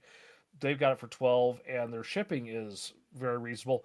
And the time and care they put into packaging and shipping, like it had that nice squishy foam that was taped around it in cardboard. Like for a $12, what they were charging for that, like what they put into the shipping was just absolutely fantastic. So valhallahobby.com, sponsor of this episode. Use code TABLE at checkout. You get 5% off your first order over $100. We get no kickback. It just shows them that that's where you came from. And then you can become a tabler. If you're a tabler, that's $2 a month. You get full access to the Patreon. You can hang out with us while we record. We'll talk to you. We'll occasionally make fun of you too if we want to. It's your choice to come in. But $2 a month, it helps out. It keeps the lights on, pays the storage. We still have 8 to 5 jobs. We're not making money off this, but your support pays the bills so that we can keep doing this without it affecting our pocketbooks. So we love your support. We appreciate your support. And like I said, you can come and hang out with us. We hang out with each other like this, so it's got to be good, right? Hopefully.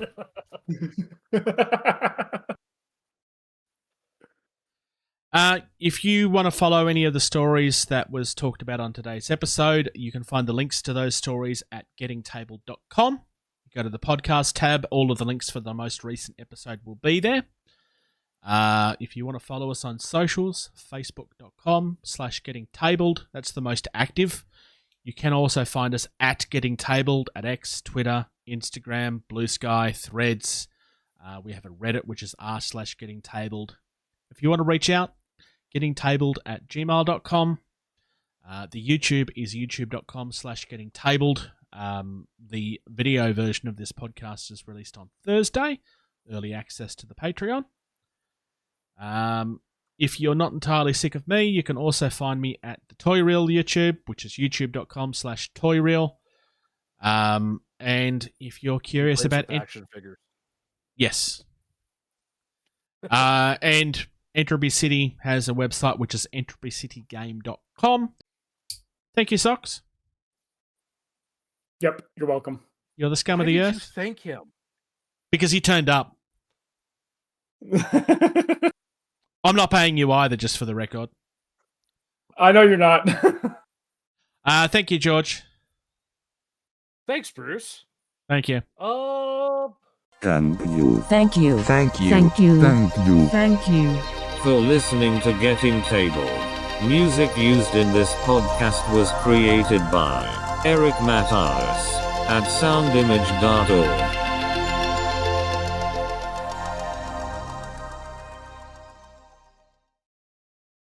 Pink Pony Club. Da, da, da, da, da, the Pink Pony Club.